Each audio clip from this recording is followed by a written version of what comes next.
Howdy, guys, and welcome back to the Combat Corner, episode 21. My name is Jackson. My name's Kobe. And today we are breaking down the upcoming UFC 297 event, Sean Strickland versus Dricus du Plessis in Toronto, Canada. The home of the not free, home of the maple syrup. I think that's hockey. A place that people like to go for cold weather, you know, all this kind of stuff. America's younger brother, Canada. That's where it is. We've got a little bit to say about the press conference that took place in the last couple of days. We do. Well, a few different press conferences, maybe. We've got a couple of fight announcements for UFC 300 that you would probably have heard of already. And today we're trying something a little bit different. We're going for a 0% beer. This one is called Tiny. It is a garage project made out of Wellington, New Zealand. So looking forward to get into that. Shall we get into the episode? Let's go. Let's do it. Ladies and gentlemen, welcome to the Combat Corner.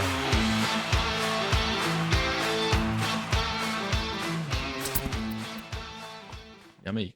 Crispy, crackling goodness. Big things sometimes come in little packages. There you go, Kobe. Yeah. Good for me. Say hi to Tiny. Brewed with Pilsner malt, golden naked oats, mosaic strata, and Naked oats. Simcoe. I like the sound of that. Tiny is specially fermented to give you all the big, juicy hop character you've come to expect from a hazy IPA, just without the alcohol. Tastes hazy, and it smells hazy. Tastes very nice, actually. Yeah. It's actually really nice. You've had these before? I was sober for a very short stint of 3 months, and these became my drink of choice. Very So nice. yes, I'm familiar with the Tinies. They were, I found, one of the only 0% hazies I liked. Right. Saying that, there's not that many on the market, so No. it's I think for a thriving craft beer market that we live in now, because it is thriving. It seems to be the popular thing. Yeah, I think a 0% crafty kind of beer is a great avenue to It's a great go down. business. Yeah. Great business. I'm personally trying to be sober, so I might actually entertain these a little bit more going forward if I enjoy it. And I on first sip, I'm pretty happy. They did have an American Pale Ale as well. Hmm. That is in a kind of greeny blue can. Maybe we could Try that. try that at some point too. It sounds bloody good. But so far, first impressions, you're Very liking good. it. Yeah, I like it. I like it a lot. It's hoppy. It's sloppy. It's toppy. I like Wow. it. I'm Wow. enjoying that. I like the can. You know, I like Tiny. Tiny is good. Kobe is used to holding tiny things in his hands. I am most of the time as well. I'm often handling myself. Sean Strickland versus Dricus du Plessis, a fight we have been just Yeah, I'm fizzing for this. yeah. I actually think I'm more hyped about this than I have been for months of main events. I can't think of the last time I was this hyped for a main event. These guys both look like they're in scintillating form. They both look like they're in the shape of their lives. They both came in underweight today, which is a great sign. Sean actually see 0.5. that. Yeah, Dricus weighed in 184. Wow. Sean weighed in 184.5. And Dricus, and they both look in phenomenal shape. Yeah. Dricus looks like he has all the energy in the world, which is slightly worrying for Sean fans. We are fans of Sean. This is Sean. I'm sat with Sean Strickland. Hey, you guys.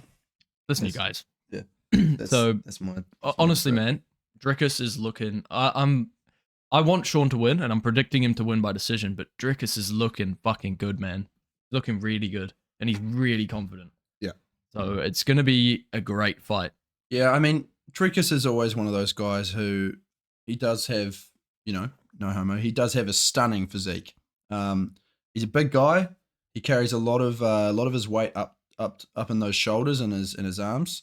Quite like dense, isn't he? He's a very dense looking guy.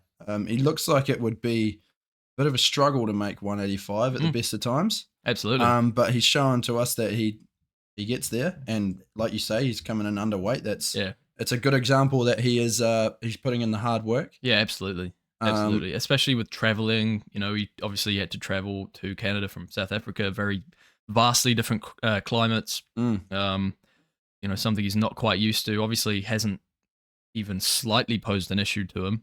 Yeah. The mindset he's got of January 20th for them. January 20th, that is the day.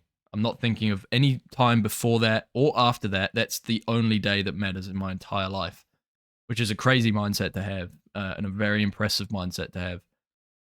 Yeah, I agree with you. And I think that is like you say, a really powerful mindset, because there's so many times we've seen it in the past where, guys will get up there on stage and they'll be asked, what do you see for yourself after this fight?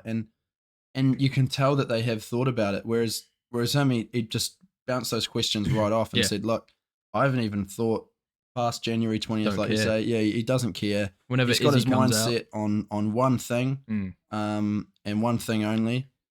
Yeah, it's super impressive. Yeah, at the press conference, some people mentioned Izzy, like, oh, what about a quick turnaround? Izzy 300. He's like, Israel Adesanya does not matter one bit right now. No, and he's shut up. He's correct. Yeah, that is the perfect mindset for someone like him to have.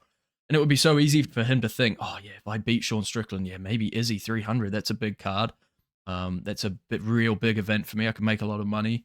That's when I start building a legacy. But he's not thinking about that at all. Because the problem you run into there is, like you say, you start thinking ahead and you lose sight of what's right in front of you. And next thing you know, you don't have that opportunity. I don't think if he was playing it smart, he wouldn't want to turn around to fight at 300. If you're fighting someone like Izzy, you want a good long time to recover after your fight, and you want a good long time to prepare for that next challenge. That is the mastermind that is Izzy in the cage, because he is a very, very talented striker. Oh, absolutely. Manages distance very well, and for someone like Dricus, who was blitzing forward the whole fight, it's going to be a tricky one. Yeah, it's going to be hard to get his hands on him. So, I think Dricus, that's what's next for either of these guys. Whoever wins, Izzy is waiting somewhere in the future. Maybe not 300, but that is what's next for both of these guys. But I don't think either of them care to think about that. No, Sean's just there to fight. He always says, I just want to fight. Like, we actually get to fight. This is awesome. To the death. To the death. And Dricus is there to win the fucking championship. And that's all they're thinking about. It's so good. So good. The two best guys on form, in great shape, fired up, ready to go to war. I really liked their moments in the press conference between them. Like, they seem quite cordial towards each other. And then you see them running into each other on Embedded. Yeah. And they're getting up and shaking hands and hugging it out and whatever. And I think exactly. that, good. Good to see them bury the hatchet. They could be embedded together, Well, I mean, there's rumors Dricus has been embedded with lots of men. With his dad. With his coach. Yeah. With his sister. I don't know. I'm just repeating what other people have said. There was another interesting thing that Dricus was talking about. He mentioned Sean's message that Sean... So apparently after the first press conference when things got real heated, Sean messaged him and said, there was anything that I said that you do not want me to go, cross. If there was any line that I crossed that you don't want me to cross again, if you want me to apologize publicly or to your face, whatever, let me know. But if you ever talk about my childhood again, I will kill you, basically. But Dricus basically said, there is nothing you could say that would even slightly get under my skin. You can call me gay, whatever. I don't care. These are my family members. I'll kiss them. I don't give a shit. Like, I'm very comfortable with my sexuality. This doesn't bother me. Say whatever you want. I'm not insecure about a single thing. Have you seen my girl? Have you seen my girl? Have you seen my girl? My guy. My guy. So, yeah, that was an interesting thing. Have you seen my girl? My guy. Like one are you talking about? Yeah. Have you seen my girl and my guy? Yeah. It's like he's got a Danny Glover on the side. He's got a big mic at home. Yeah, he's got Big Mike at home. Maybe she is Big Mike. Maybe it's the same person, one and the same. Maybe Dricus He's quite tiny, is dating Michelle Obama. I didn't say it, but I was thinking it, and you said it. We all And know that maybe I Barack agree. is occupied with his chef. He is. Well, not anymore. Oh wait, no, he died. He pond, dealt didn't he? with that. Yeah, he died in a pond. Big Mike. was not there to save him, unfortunately. But this is gonna be great. I have no idea what's gonna happen. I have no fucking idea what's gonna happen. I've put Sean down as my pick for decision. Yeah. So I think that's probably the smart pick if you picking with your brain. Yep. That's probably the smart one. But I have no fucking clue what's gonna happen. I actually have no idea. Well, I mean, yeah, it's a hard one, eh? Like it's really hard to kind of pick apart Dricus because there has been an obvious lift in his performance since this. Like, is this surgery that he had before the Rob fight really going to be the big difference to his career? Because we saw him gas out against Darren Till, who in recent times hasn't been the biggest threat inside the cage. He got clipped hard a lot. He got clipped hard a lot, and he didn't look like a world championship contender. Then he goes out there against Rob and literally sits him down with a fucking jab. Yeah. Okay? Crazy power on that guy. Crazy power. So will that carry over 5 rounds? That's the big question. This guy has never seen a fight leave the 3rd round. He's only seen it go to decision once. He won the last 2 rounds. He won the last 2 rounds, but that was a 3-round fight. It's no 5-5s. You know what I'm saying? Yeah. So yeah, I think it's a hard one to pick. I agree. That's a big talking point, and that'll be real interesting if it does get into the later rounds. Obviously Sean's got a great chin, but he can be finished. You know, he got rocked hard by Usman when they fought at 170. Obviously, a completely different ball game a long time ago, and he did get finished by Alex Pereira, who obviously has ridiculous power. That's but Dricus has a lot of power. He dropped Robert Whittaker, who's a notoriously durable guy, with a jab. If he can do that to Rob, he can probably do similar to Sean. You know, Sean's been hard sparring a lot. Whether that's good for his chin or bad, that's Well, he spars the most and he gets hit the least. Yeah, exactly. So I think there is words to be said about the huge improvement that we've seen in Sean's defense. I mean, the way that he showed up against Izzy, I don't think we'd seen that from him before, but not at that level. And the patience and the timing and all of those things just coming together against Izzy, it was just perfect. It was just synchronized perfection. Everything just came together and really just well. The game plan from him was so great. I think if he can craft something like that against Dricus, then there's no one that can stop him. Well, I mean, when we look back as well, there is one fight I want to bring up because a lot of people say, and MMA Guru did point this out, a lot of people say after the Alex fight, he learned so much and he became this new fighter. Everyone, we have to remember he did lose his next fight to Cannonier. It was very close, but he got clipped a lot in that fight with some pretty heavy punches. Not too much happened, but he did get hit. And Cannonier is by no means the same kind of fighter as Dricus. Dricus is more gonna blitz in and try and hit you with 1 or 2 punches out of 7, whereas Cannonier is gonna aim for your head and throw 1 or 2 at a time. So that's interesting. Obviously, Cannonier was able to clip him in that regard. What about a guy blitzing in? If he clips him, he might clip him with 1 or 2 rocket. Yeah, it's pretty up in the air. What I just said didn't really have any answer, but no, it didn't. But I hear where you're coming from. Yeah. Yeah. I mean, the Cannonier fight was very interesting. Sean landed more, but the harder punches were definitely landed by Cannonier. The bigger moments were from Cannonier, and that's kind of what won him the fight. But that was a super close fight, Yeah. Well, and I think the other thing, people say that he learned so much after this Alex Pereira fight, and then he did go on to lose that next one against Jared. But I think both of those fights combined learned a lot from the Jared fight too. Yeah, because we've seen him point fight against Izzy. And he he knew that he had to be on the front foot the entire fight. You can't just control the majority of the rounds because, yeah, like you say, if the person on the other side of the cage has the bigger moments in the round, then that can actually swing into the judges' favor, like in terms of 100%, yeah. So I think he's learned a lot in terms of defense from the Alex Pereira fight, and then working with Alex Pereira after that, just a very mature thing to do. You know what I mean? Like that's probably not the right word, what I was looking for, but he put his pride aside and was like, this guy managed to knock me out clean. I'm going to go learn from him. Yeah. And the fighter that he is now is, it's very different. No, yeah, 100%. It definitely is. He's learned how to impose himself as well, and which, negates the moments in a fight. For like a good example of moments beating control and point fighting would be that fight with Manfield and Jacoby recently, when Jacoby essentially controlled the whole fight, but he got rocked multiple times, and those moments won him the fight.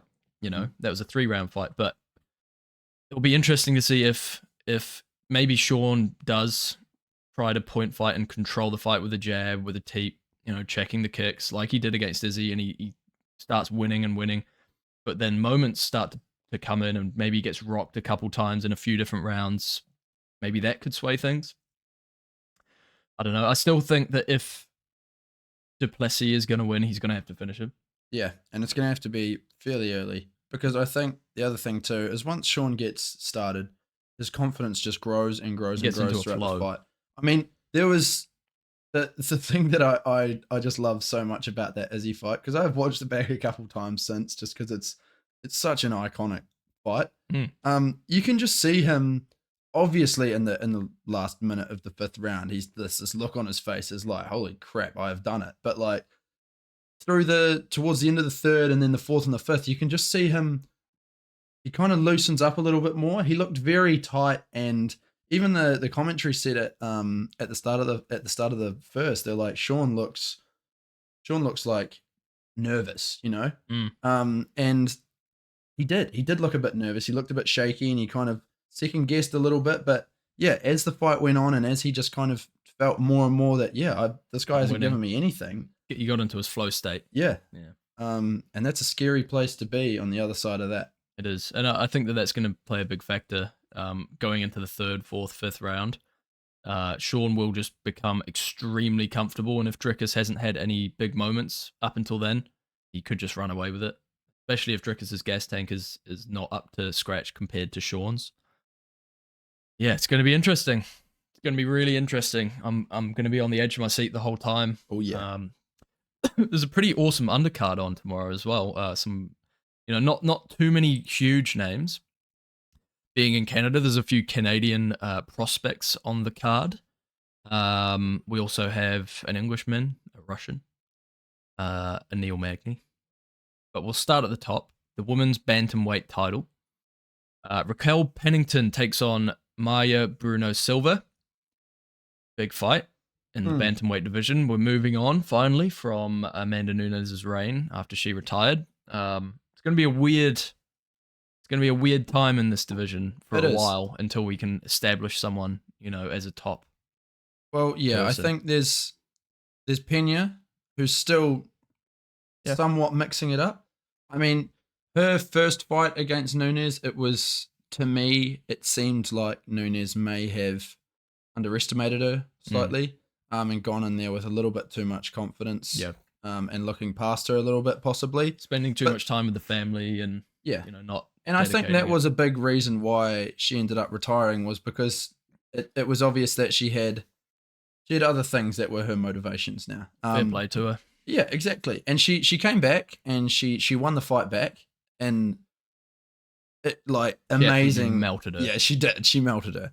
And that for me that I think is why the landscape of this women's division is going to take a while to iron itself out, because there was just such a dominant champion at the top for so long. And yeah, I mean, this fight here, I think is perfect. We've got Raquel Pennington, who, like she said in the press conference, has fought did she say every former champion of this division? Yeah, I think so. Yeah, So- she's fought the creme of the creme. You know. Yeah, Creme so- de la creme. She's someone who's been in there mixing it up with the best for as long as I've been watching MMA. Yeah, Um, she's been at it for a very long time. And then we've got Bruno Silva, who's coming in. Maybe is on the complete opposite side of that, right? She hasn't really fought the big names, but she's shown in her fights that she's a very exciting fighter, and that when she steps into the cage, you know, she normally puts people's lights out or gets it Gets a done. submission. Um, Because she submitted Holly Holm recently, which got overturned with a ninja choke. Got overturned because she did pop. What does that mean? She popped for steroids. She Oh, tested positive, which is an interesting factor going into this. I mean, I like my was fighters she on suspended? steroids. Yeah, I think she maybe 6 months. She got a suspension for it. I don't know the details. I know she popped and it got overturned. Those probably dodgy dick pills. Could be, yeah, especially with her. Got a big one. Got a horn. She's got a But horn. if she's been taking roids, then I'll take her. I mean, she's the one that's juiced up. Yeah. Fuck yeah, let's go. Put a beating on this bitch. But in all seriousness, she's younger. You know, she has nowhere near the same amount of fights, but she's getting up there. You know, she's experienced. She fought Holly Holm. She obviously ninja choked her, which was fucking impressive. She did pop after that fight, but she's on I think a 3-fight win streak. She's been looking dangerous. You know, Holly Holm was kind of able to control her up against the fence until she did get submitted, which is interesting. That could be a bit of a, you know, Raquel Pennington is definitely at a better stage in her career than Holly Holm was at that point. So if Holly can do that to you, a natural boxer. And I know Pennington is more of a boxer, but we could see that, you know, clinch work against the cage. We could see that falling in Raquel's favor. But I think we're going to see a Silva submission. You know, she's a jiu-jitsu. She's got very good jiu-jitsu. Very She's a good jiu-jitsu. She is a jiu-jitsu. She's a Jew. Jitsu. I just think that's gonna, you know, Raquel's getting on. She's had a lot of wars, a lot of big fights. She's taken a lot of damage. She's been submitted before. I just see it. You know, I see the prospect really putting on a show in this one. Is Pennington? Is she Canadian? No, I don't think so. I think she's American. And then let's look at the age. So, you know, she's Bruno Silva is 3 years her younger. She's got slightly less reach, slightly less height. You know, she's from Colorado. Okay. 10-2. I was just trying to figure out why this. Like, I think. Why was this fight in Toronto in the first place? Figure it Yeah, out. I don't know. I think possibly that if Volk hadn't have been head kicked into the Shadow Realm, maybe that was. yeah, that could have been Him yeah. versus Taporia was maybe going to be targeted here, but submissions. probably just a bit too soon for him to turn around. But what are you thinking? What's your pred? Look, yeah, I'm gonna go with Raquel. Rocky. No, I'm gonna back Silver in this one as well. Cool. Yeah. But yeah, I think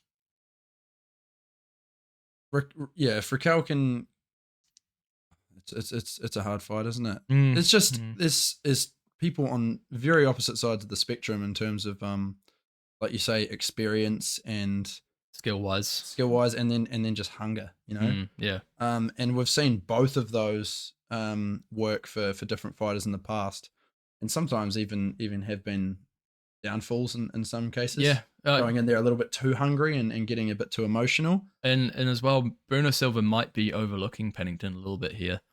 She seems quite dismissive of the skills, which is, you know, that's never a good sign. No, but so does Pennington. Who have you Yeah. fought was her main thing in the press Who have you conference. fought? That was so cringy. And it's like who? Yeah, okay. Yeah, who?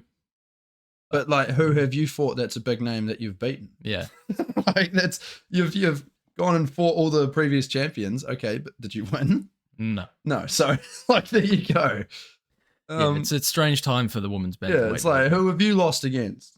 Yeah. You know? Who have you lost against? You haven't lost against Amanda Nunes. No. I did. bitch. Um, Should we move on? yeah, I Let's think get so. into a more intriguing fight. Neil Magny versus Mike Mallow. Mike Mallow, obviously very dangerous with his hands, very powerful. Canadian. So There we it's, he's fighting in his hometown. Magny, obviously coming off a pretty horrible loss to Ian Gary. That was a pretty rough one. He's also going through some personal troubles at the moment. And, that's never really a good sign. No. Never usually good. He might be busy with that kind of stuff, so he might not be training as much. He might be running out of cash, so he kind of needs the money, so maybe he's taking the fight for the wrong reasons. I could be wrong. Well, yeah, we could sit here and say that kind of stuff all day, but at the end of the day, they are fighting. Like you say, Neil Magny coming off a pretty horrendous loss. Mike Mallow, can we bring up his record? Yeah, he's got some mad power in his hands, some great submission skills. Young guy, he's 32 compared to Magny's 36 years. Hometown, super confident. I've picked Magny by fucking decision for some reason. Yeah, super impressive win against Mickey Gall. I remember that one, TKO'd him. He hasn't really fought the top of the top. No. So this is a bit of a step up for him. This is definitely a big skill-wise. step up. He hasn't fought since June last year. No, yeah, last fight in June. He's been pretty active before that. Yep. So, well, not really. He's really not been active at all. Fucking hell. Where's he getting his money from? Young gun. Well, not really young. He's 32. He's in the prime of his career. 10-1. 10-1. Lots of submissions on his record. A few knockouts. Just the one loss. Neil Magny's pretty handy on the ground, though. He is very handy on the ground. So he's willing to give handies on the ground. I've picked Neil Magny for the upset. I think he's going to be got a fire under his belly after that last fight. He's got obviously the personal issues, which might be driving him in the gym. On the flip side, it could be pushing him further in the gym. He might be really focusing on this to, negate those issues, the personal issues. So we could see a fired up Neil Magny go in here and get it done. That's why I picked him. That is why I've picked him. That's the only reason I've picked him. It's probably a stupid thing to do, but I just have this weird feeling we're going to see at least one upset on this card, and I'm going with Neil. Yep. I like Mike Mallow for this. He is riding the momentum at the moment. But I mean, yeah, like you say, Neil Magny, isn't he got the most fights in the welterweight division? Yeah. He does. So a massive step up for Mike to go in there, and yeah, like you say, he hasn't fought the best of the best. But this guy has been around so many times, for so long. Sorry, fighting. And another thing that Neil said in the press conference is he's fought everyone in their backyard. He's fought Brazilians in Brazil. And that's never an easy feat. No. Just ask Yuri Prochazka. Yeah. So, look, yeah, I like Mike Mallow for this though. Fair play. I think first or second round submission. Yeah, no, you definitely could be right. I think he's a lot physically stronger than Neil. But he's a crafty veteran. He's only 36, so it's not like he's pushing 40. He's still got a few good years in him. He didn't look terrible against Gary. Gary just had the perfect game plan. But I do think that Mallow will target that leg, just as Gary did. And if he can get a good few leg kicks off, that could be all she wrote for. Yeah. He can then take him down. That's right. He didn't adapt to that, did he? There was no correction made at all to kind of check that leg kick. He just kept taking it. He did. So yeah, we'll see. Like you say, if Mike can get off a couple of those, and there's no adjustment made, keep at it.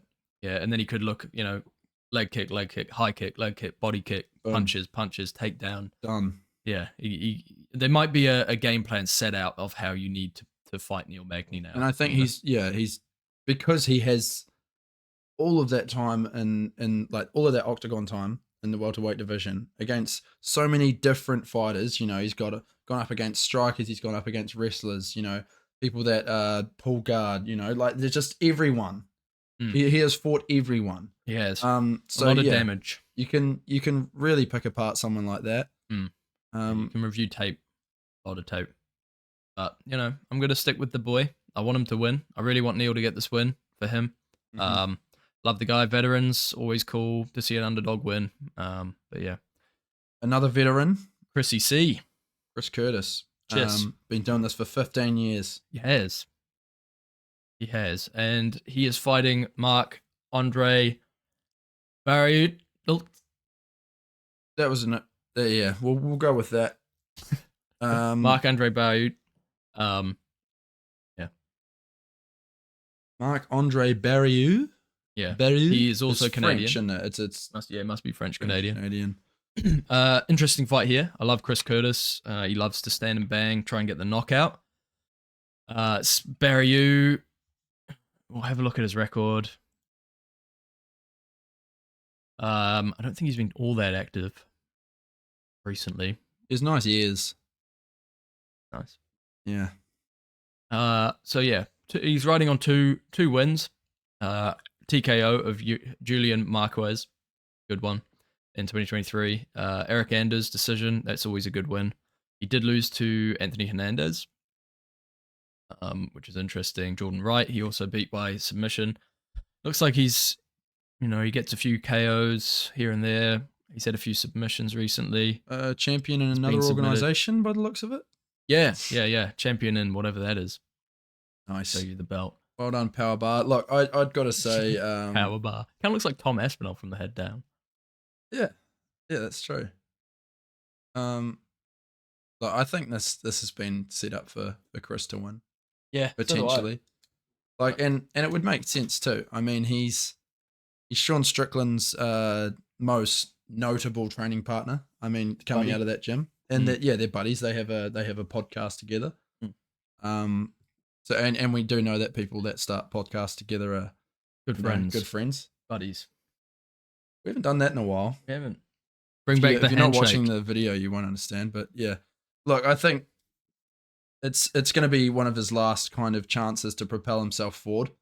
He has unfortunately slipped up every time they've given him an opportunity to really advance into the middleweight division. But yeah, I'd like to see one last surge. Same. I don't think he's never going to be a title contender, and I don't think he really cares about that also all that much. He's happy to just keep going as he is. He's still floating around in the top 15. He is, yeah. He's 36. He's looked good recently. He's got heavy hands. I'm predicting a knockout, and I'm saying round 2. Yeah, I like it. For Chris, that is. Yep. What are you thinking? Yeah, I think a Chris Curtis knockout, and even earlier than that, mate. I'm going to say round 1. Round 1? Yeah. Nice. Screw it. Yeah. There's got to be one of them. Okay? Yeah, I think so too. I don't see many of the other fights being a first round knockout. No, I don't really see too many knockouts on this card, if I'm completely honest. But saying that, we've got this very exciting featherweight fight happening just before that with a couple of very dangerous guys. My man, Arnold Allen. Fucking go. Look, who else has he lost to apart from Max Holloway? I think he lost quite a while ago. Hold it, Allen. He's still quite a young guy, 29. Yeah, young lad. Great fighter. I like this kid. He didn't lose. Yeah, this kid is great. So he lost in Cage Warriors a very long time ago by decision, and he also got decision by Max Holloway. But the strength of record really shows here. He's got a very, very good resume for someone who's been fighting in the UFC.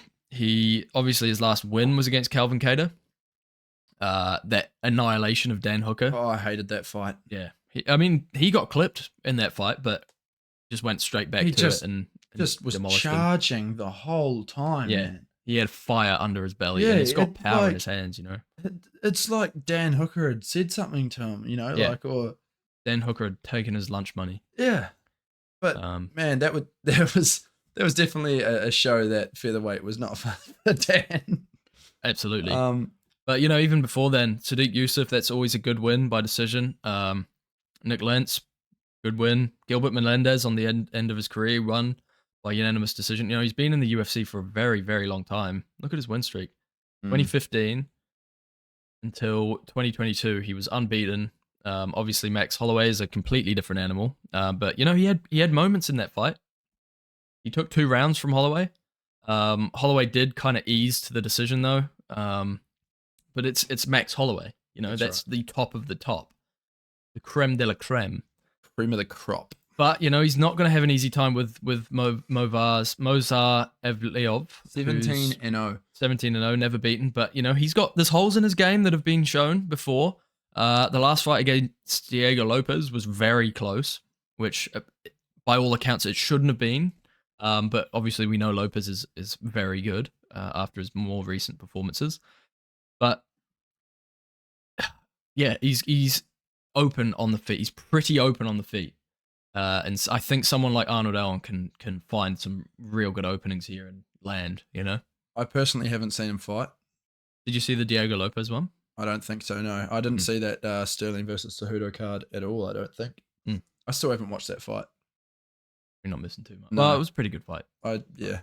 Well, interesting fight. Either way, I'm just I know I just outed myself to say I haven't seen this guy fight, but I still like Arnold Allen for this. Yeah. Just because he had that, like we say, he's got a much more impressive resume.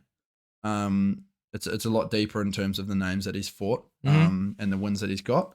Got that 5-round experience, which is always good. Yeah, he's got that 5-round experience, and he did look quite good in over 5 rounds. Yeah, he definitely stayed in that fight with Holloway. It wasn't like he didn't have any moments. It just he got outclassed by the veteran who had been doing it longer and had the experience. Max Holloway, who's more experienced than that guy, right?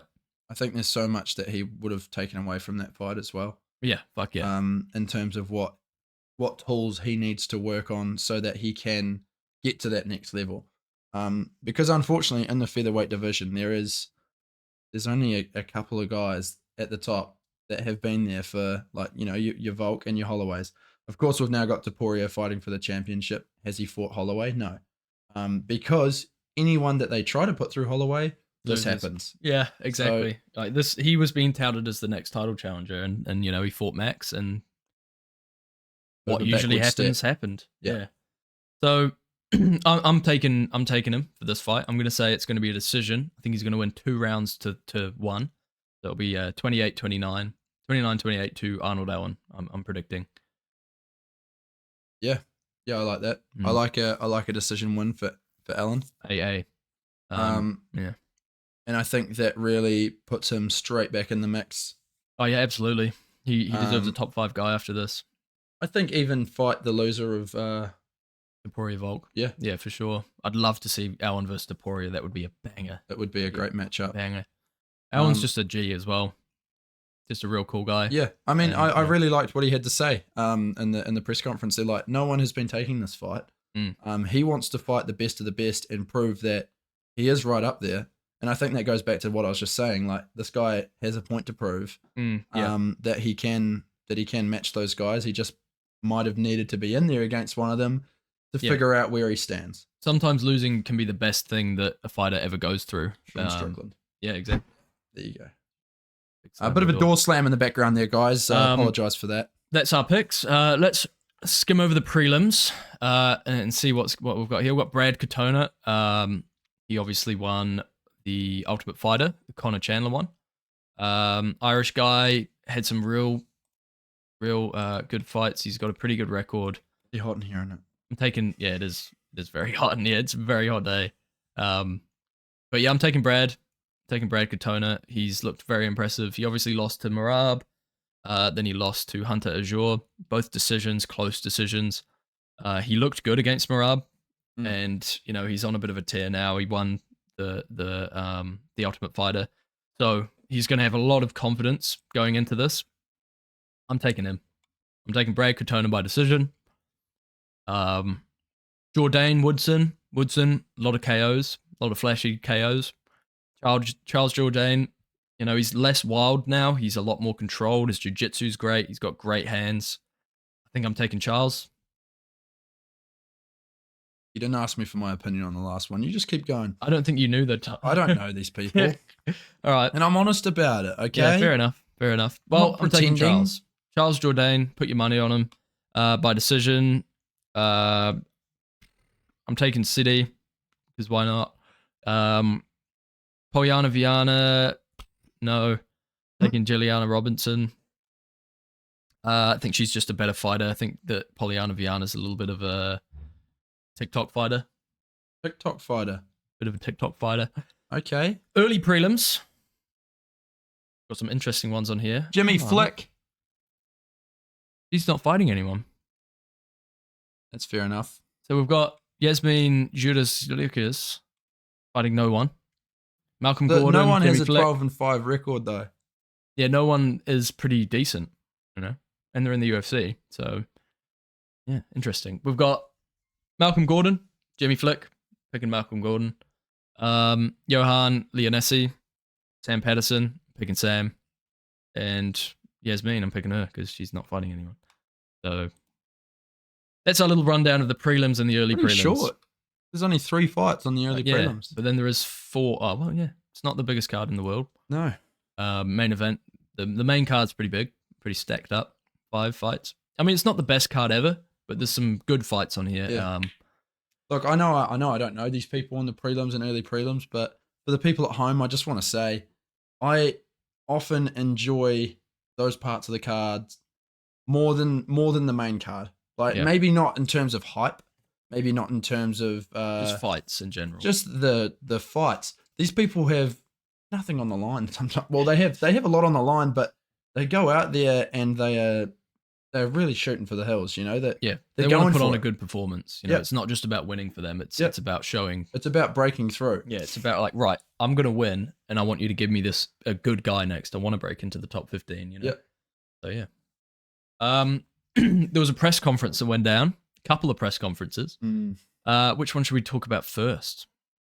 Let's go with the main UFC press conference. The big one. It was a good one. I enjoyed it. We have kind of brushed over most of the moments already. But yeah, I think most notably, we had a fan storm the stage to try and shake Sean's hand. Yep. There's a full video of that when he like goes down from the very top of the stands and like walks all the way down. Oh, really? Yeah, it's pretty crazy. Just no security giving a shit whatsoever. Until he gets on stage. Until he gets on stage, no one even notices. Which is pretty mad. Pretty cool. It was a pretty fiery press conference, but there wasn't too much drama. It was a pretty standard Sean Strickland press conference where he just kind of yells and hypes up the fight. I think most of the drama came between the women's fight. Yeah. The bantamweight championship. They had a lot to say. On the line. They had a lot to say to each other. Although a lot of it was, like we say, quite cringy. Garble. Yeah, it was a lot of that. But some surprisingly respectful moments between Sean and Drekus. Yeah, they're just going into fight. You know, they don't have any bad blood, like we mentioned. They did discuss the fact that they'd kind of come to terms with everything that's already happened over Instagram message, which is cool. You know, it's always good to see. I can see these guys maybe even training together in the future. They seem like they appreciate each other, and they're going to put on a war. And you know, they're there to win, and that's the most important thing.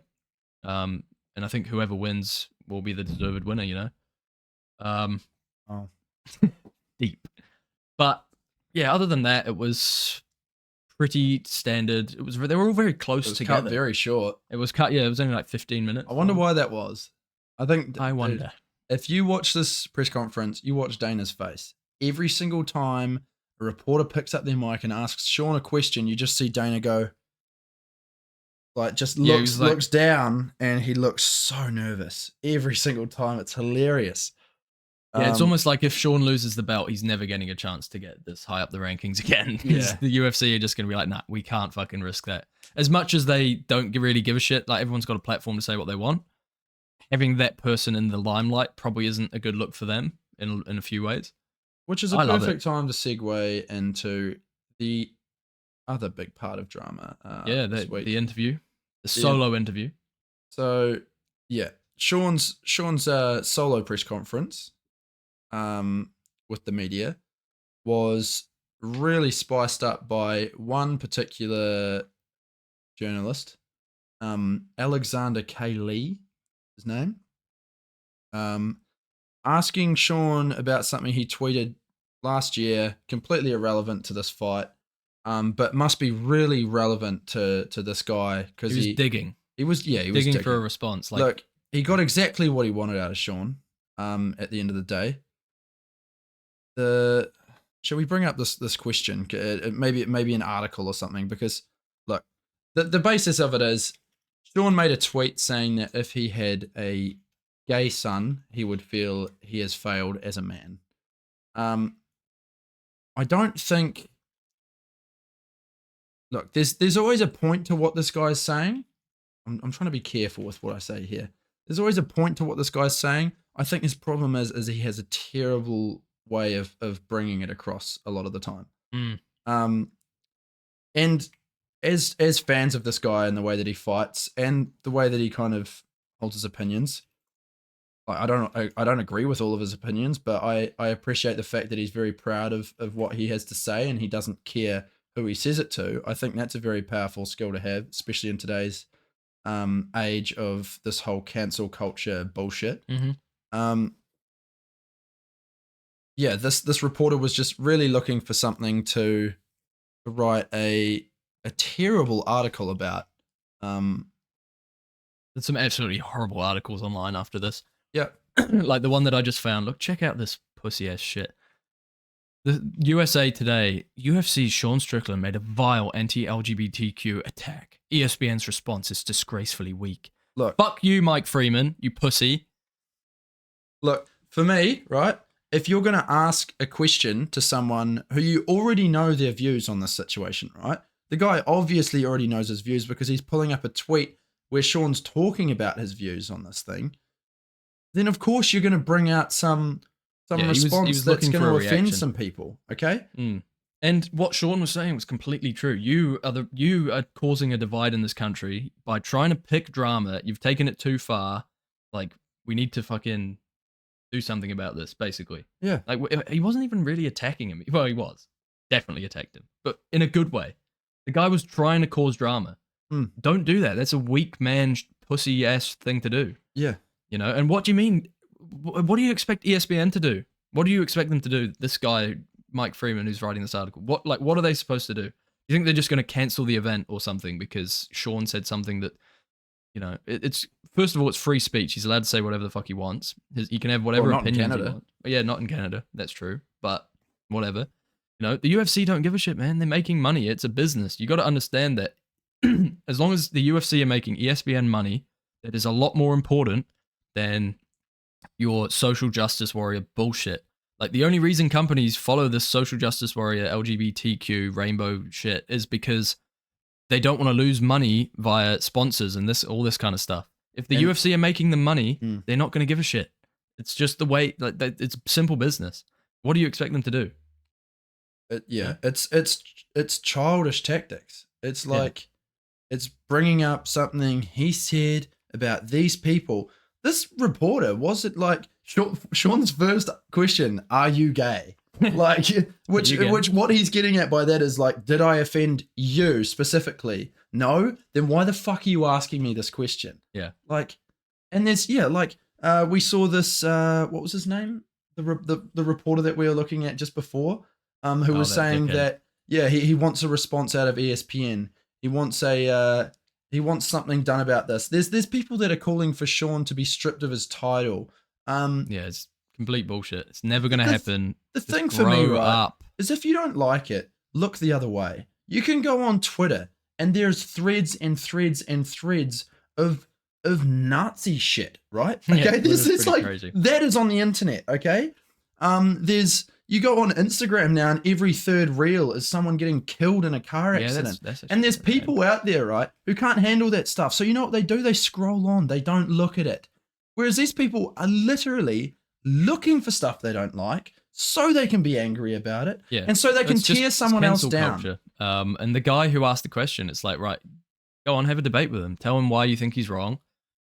Confirm that he's wrong. Figure out what to do. Instead of just being like, well, he's too dumb. No. Let me get answer my question. Let me get my point across. No. Which is what he was doing the whole time Sean was speaking. That guy should be fired. Whoever asked that question, Alexander he should be fired. Cayley. Yeah, he should be fired. Whoever his organization was shouldn't be allowed at Outsports should not be allowed at press conferences anymore. Sick of it. If you're not there to ask questions about the fight, if you're not a fan, If you're I don't just trying know, to like- dig like drama out of people and headlines and clicks, it's just bullshit. Because that's all it is. look, Social justice. the thing warrior is he's a fighter. Like Sean's a fighter. He is not his main ploy isn't being an anti-gay or trans or The thing is, anything though- community. Like that's not his main ploy. His main ploy is being a fighter. And for some reason, people keep asking him about this. Yeah, stuff. but he does bring it up sometimes, but he always finishes it with, "Look, be gay. I don't give a shit what you do.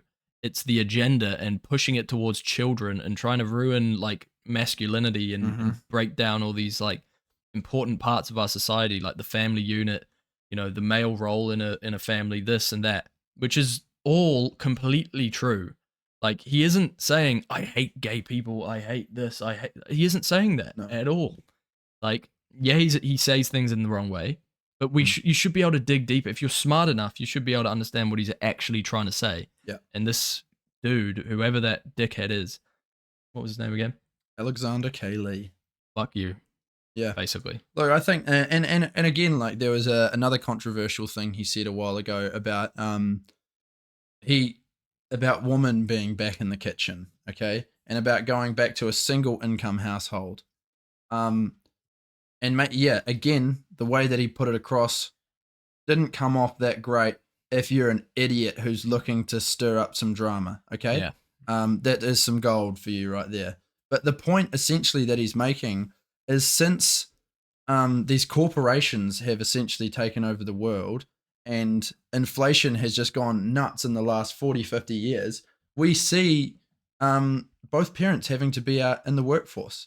And what that has caused is, it's made weak children because children lacking role models and, feeling That's left right. out and And pushed in front of a screen. And pushed in front of a screen. And you and see it that. so many times nowadays is like kids will be, like infants will be screaming and crying. And then as soon as they have a screen put in front of them, that's the answer. And what are they getting influenced by on those screens? They're getting influenced by fucking 14-year-old girls on TikTok who are dancing and next to nothing. Which also is an issue. Which is another issue, well, this all ties in together, doesn't it? And then who knows what else they're getting off of these apps, like these people who bring up these questions are not right in the head. No. Like they've been manipulated by other things and, whatever. All love to you. You go do your thing, but stay quiet and stop trying to turn the whole world on its head. It's not working, and we're not going to put up with it any longer. As well, another point is, these guys surely know that Sean's doing it for attention, and at least partially, right? Yeah. He's wearing a t-shirt that says "a gun for every man and a woman in every kitchen," which is like obviously meant as like kind of a joke, right? Yeah. So they're just giving him exactly kind of what he wants for more attention. So it's just this. It's all bullshit. It's all fucked. Of course they go to Canada and that happens. Okay, Sean has 1.5 million Instagram followers. And the clips of him talking in this press conference, there's 3 different clips. The most viewed one has 3 million views. The second most viewed is 2.5, and the third is 1.4. Like that, like you say, if he's doing it for attention, it's certainly working. And another thing with like Dana White, who's another great example, if a sponsor starts getting all politically correct and this and that, he's just going to literally say, "Fuck off. We don't need you." Like, if you don't like the UFC because of these political incorrectness and these characters who are allowed to say whatever they want and they're not just reading a script, Hey, Peloton. then fuck off. Stop watching the sport. You're watching 2 men fight and you can't take a little bit of like, Exactly. it's never going to change. The It's always sport just- is the sport. My mindset is, look, if there's something I don't like, ignore it. Yeah. Move on. These people are fucked in the head. Again, we're probably not really qualified to speak on these issues, but it is what it is. But no one's listening it. anyway. No one's listening anyway. Look, what's going to happen? The worst thing that could possibly happen from this, right, is, maybe this does get some viewership one day, and we get Alex K. Lee going through our old episodes. And no one's gonna give a shit. Hey, No one cares, Alex. You're a pussy. You're a fucking dick.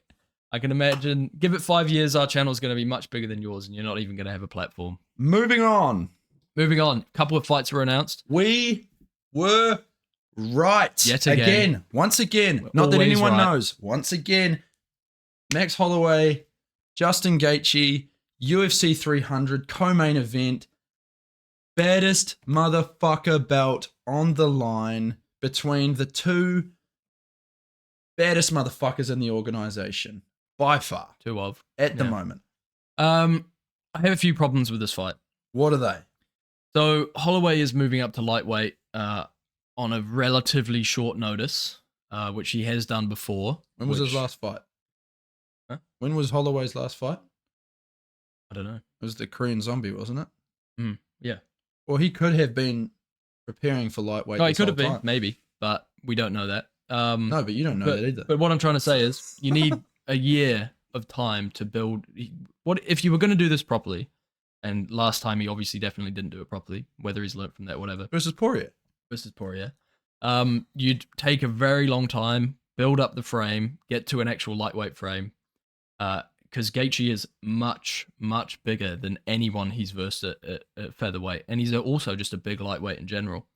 He needs to put on a lot of mass. If he does that, he's going to lose his speed. He's going to lose his, abilities to move around, this and that. I just don't think that Holloway's putting in the preparation that he should for a move up to lightweight if it's a long-term thing. And if it isn't a long-term thing, if it's just a one-fight thing, well, why are you doing it? Is it just for the gimmick or like for money? Or UFC something? 300, man. It's a But historical if he gets event. knocked out, that's it. Holloway could still win a title. If Topuria beats Volk, Holloway steps right in there, and he's got a very good chance of beating Topuria That and won't winning the happen. belt. That definitely could happen.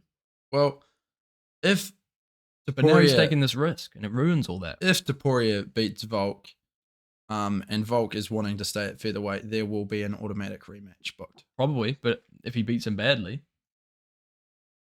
The guy has been at the top of that division for a long time. Yeah, and I'm now. not saying it's going to happen. I'm just saying Max is risking all this potential to get the belt back to fight for the BMF belt, and I just don't see him winning this fight whatsoever. I just really don't see him having a chance against Gaethje. I could be wrong. I'd love to be wrong. I'd love to see Holloway win. But Gaethje is a fucking killer, and he looked super quick, super accurate, very powerful against Poirier, who is a natural lightweight, and he managed to finish him. Like, the guy is at the very, very, very top of his game right now. I don't really see Holloway going for any takedowns. No. I see a potential, like, Gaethje versus Tony Ferguson 2 here. I don't think it's going to be that good. I don't think it's going to go well for Holloway. I really don't. Yeah, I can see your argument there. And yeah, It's fun, though. So, It is a very Whatever. fun fight, and I think that's the main reason why it's here. I think that's the main reason why we've been calling for it. Because the other thing too is, who else is going to fight for the BMF belt? You know, I mean, like, Holloway is the obvious opponent in so my is this eyes. just At a least. thing now? It's just going to keep going? Or, like... I hope so. It's fun, man. What's not fun Yeah, about I don't this? mind it on 300. I wouldn't have wanted it any other time.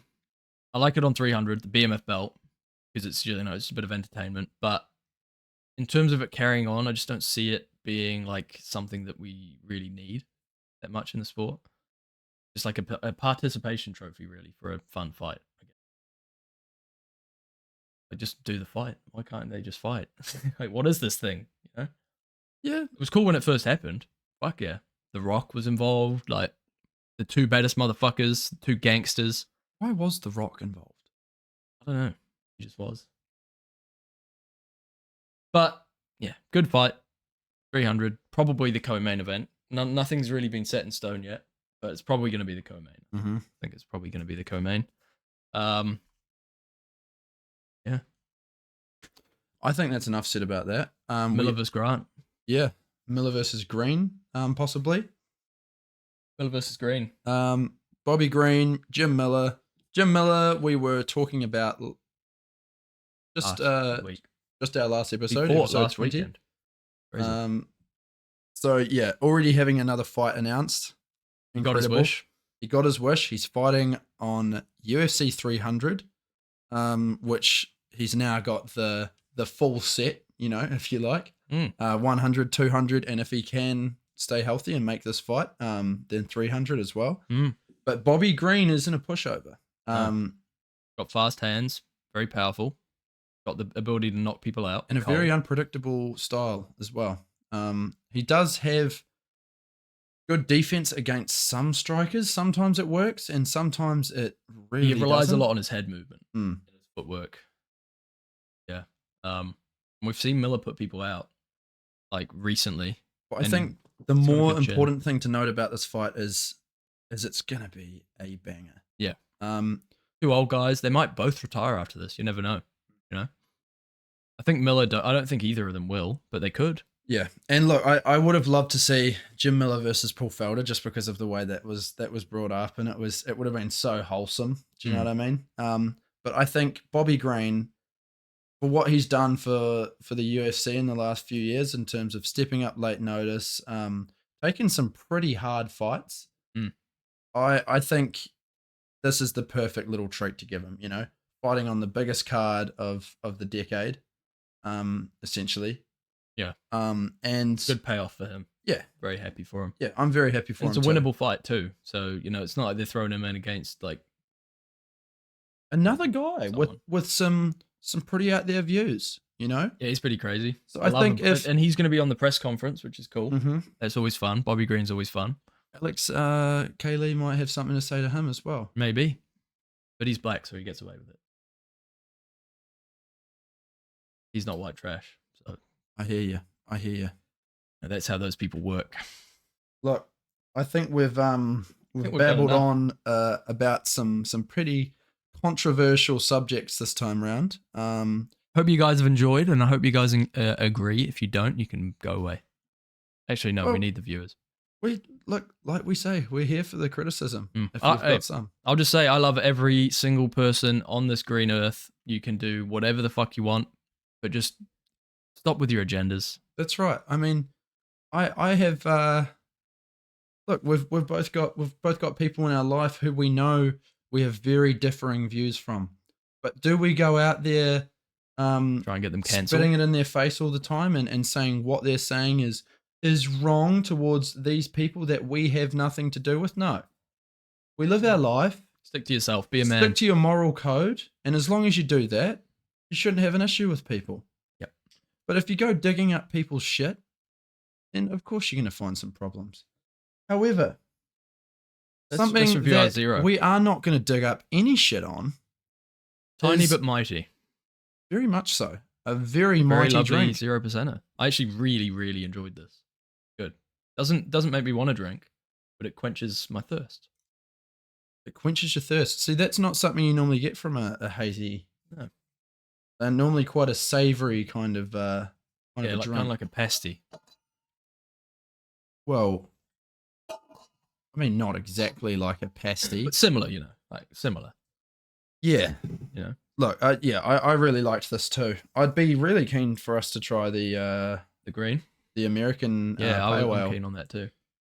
Maybe it won't be next week. Maybe we should differ off into a.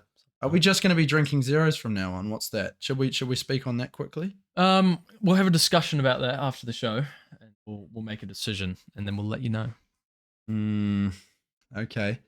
Look, that's really keeping them on the edge of their seats. They're going to isn't come it? back next week now.